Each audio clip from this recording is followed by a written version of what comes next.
नमस्कार दोस्तों, मैं अंकुर उपाध्याय स्वागत करता हूं आप सभी का एक बार फिर से अपनी नई वीडियो में। दोस्तों, सबसे पहले भारतीय बाजार की बात करूं तो आरबीआई की पॉलिसी स्टार्ट हो रही है। अभी एग्जैक्टली 10:01 का समय हो रहा है जब ये वीडियो शूट कर रहा हूं। 10 बजे RBI governor Sanjay Malhotra ji policy शुरू कर रहे हैं। ठीक है जी, अभी पॉलिसी की अपडेट मैं आप सभी के साथ शेयर करूंगा नेक्स्ट वीडियो में करीब 11:30 या 12 बजे के करीब, या दूसरे चैनल पे पहली वीडियो आरबीआई पॉलिसी की आएगी। अब यहाँ पे अगर मैं आरबीआई पॉलिसी के पहले या आरबीआई पॉलिसी जब स्टार्ट हो रही है उस समय देखूं तो निफ्टी और सेंसेक्स बिल्कुल फ्लैट हैं। इतने फ्लैट कि इससे फ्लैट क्या ही होंगे, 10-15 पॉइंट ऊपर नीचे। लेकिन ब्रॉडर पिक्चर की धज्जियां उड़ गई हैं। लाइक मिड कैप इंडेक्स तो आपका 0.6% नीचे है और स्मॉल कैप इंडेक्स 1% टूट गया है। तो ये दोनों सेगमेंट काफी तेज टूटे हैं, जिसकी वजह से पोर्टफोलियो की लगभग बैंड बच गई है, आप ये कह सकते हैं। आगे मैं आप सभी के साथ बात करूं तो मार्केट ब्रेथ काफी वीक हो रही है। 722 स्टॉक्स पॉजिटिव हैं, 1690 शेयर्स आपके लिए नेगेटिव हैं एनएससी पे। यानी एक बढ़ने वाले शेयर के सामने 2 से ज्यादा गिरने वाले शेयर्स हैं इस समय। और अगर मैं बीएससी की बात करूं तो रेशो और भी खराब हो रहा है। तो मार्केट तो काफी ज्यादा वीक दिख रहा है, काफी डैमेज टाइप दिख रहा है इंटरनली। अगर आप देखें तो 3 नई लिस्टिंग हुई हैं। तीनों लिस्टिंग के बारे में बात करें तो एनएसडीएल बड़ा नाम था और 13% के गेंस के साथ स्टॉक लिस्ट होता हुआ दिखा है। अब लोग सोचेंगे क्या लेने का मौका है या नहीं है। मैंने बार बार कहा है कि एनएसडीएल और सीडीएसएल में सीडीएसएल प्रेफरेंस है। एनएसडीएल के वैल्यूएशन सीडीएसएल के कंपैरिजन में हमेशा सस्ते मिलेंगे आपको। अब वो गैप कितना बड़ा है वो हमें हमेशा चेक करना होगा। तो अभी क्या इन्वेस्टर्स के पास विकल्प उपलब्ध हो चुके हैं, तो ये अच्छी बात है। बाकी लॉन्ग टर्म के लिए कोई इशू नहीं है, इस कंपनी में बेहतरीन कंपनी है। आगे दूसरा स्टॉक लोटस डेवलपर्स का, आई थिंक क्या नाम है इसका, लोटस डेवलपर्स ही है।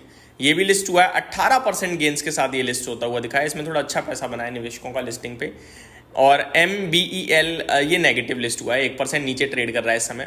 तीनों में से NSDL को मैंने कवर किया था और करीब 15-20% के गेंस की बात करी थी लिस्टिंग पे और अराउंड 14% के गेंस मिल रहे हैं। तो ठीक है, ऑलमोस्ट सिमिलर टाइप है।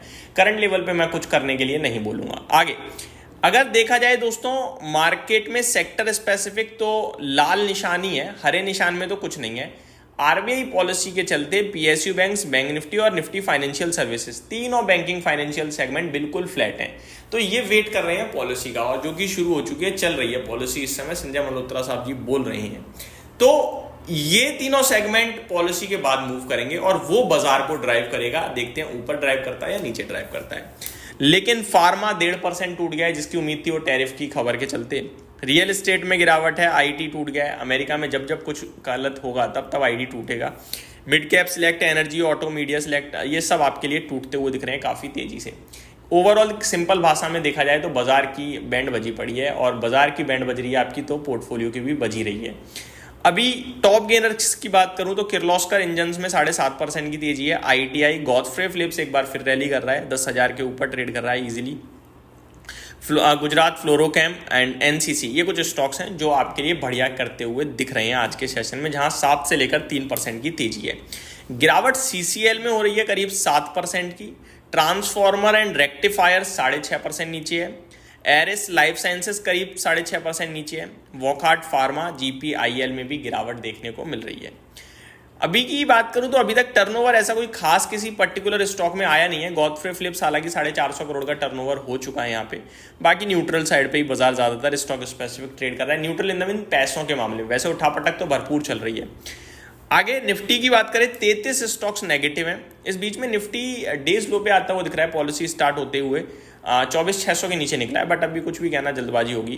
पॉलिसी के दौरान वो बहुत मूव करेगा और करीब आप ये मानिए 10:40 या 11 बजे के बाद से आपको डायरेक्शनल मूव मिलेगा। पावर ग्रिड की बात करें तो फ्लैट दिख रहा है। सिप्ला आपके लिए 1.5% नीचे है। Wipro, industrial bank, doctor Reddy, Sun Pharma, ये टॉप लूजर्स हैं निफ्टी के। टॉप गेनर में आज Trent, Asian paint, Kotak bank, Bharti Airtel, Adani ports का शेयर देखने को मिल रहा है आप सभी को।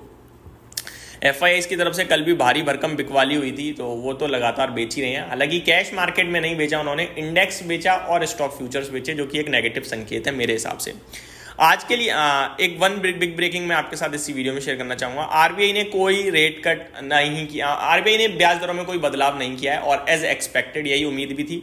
ब्याज दरें आपके लिए 5.5% पे बनी हुई हैं, तो यही एक्सपेक्टेशंस थी। केवल कमेंट्री देखनी है हमें, तो वो चल रही है अभी लगातार, वो मैं आपके साथ नेक्स्ट वीडियो में डिटेल शेयर करूंगा। बजाज ऑटो के नंबर्स आने हैं, Trent, Divi's lab, Bajaj holdings, Pidilite industries. Pidilite के लिए आज बड़ा दिन होगा क्योंकि नंबर्स, बोनस और डिविडेंड तीन चीजें आ सकती हैं। Power finance corporation, hero MotoCorp, भेल, Fortis health care, Uno Minda, Jindal stainless, Bharat forge, हुडको, KPR mills, blue star, KIMS, buyer crop sciences, SKF India, ज्योति CNC, EID, peri, IRCON international, ये कुछ नाम है जो आज अपने नंबर पेश करते हुए दिखेंगे आप सभी को। आज के सेशन में एक्स डिविडेंड ट्रेड कर रहा है Coal India, Ramco cement, doctor Lal path, Blue Dart, GE shipping, Anup engineering, Kirloskar industries, Bombay dyeing, Grauer and Weil, Ramco industries, ADF foods, Rajratan global wire, Hester biosciences. ये कुछ बड़े नाम हैं जो आज एक्स डिविडेंड ट्रेड करते हुए दिख रहे हैं। बात करें दोस्तों कुछ और बड़ी बातों की, तो बड़ी बातों में देखा जाए तो रिजल्ट स्पेसिफिक एक्शन है आरबीआई के। मुथूट कैपिटल सर्विसेज 10% टूट गया अपने नतीजों के बाद। माजदा में 4.5% की तेजी है। एवलॉन टेक के नंबर्स अच्छे थे, आज 4% ऊपर है। अपडेटर सर्विसेज 5.5% नीचे देखने को मिल रहा है। तो ये कुछ स्टॉक्स थे जो अपने रिजल्ट्स के बाद एक्शन में देखने को मिल रहे हैं आप सभी को। इस वीडियो में सिर्फ इतना ही। आरबीआई की पॉलिसी पे ध्यान होगा, जैसे ही पॉलिसी खत्म होगी मैं आपके साथ डिटेल शेयर करूंगा। Thank you so much for watching this video. Have a great day guys.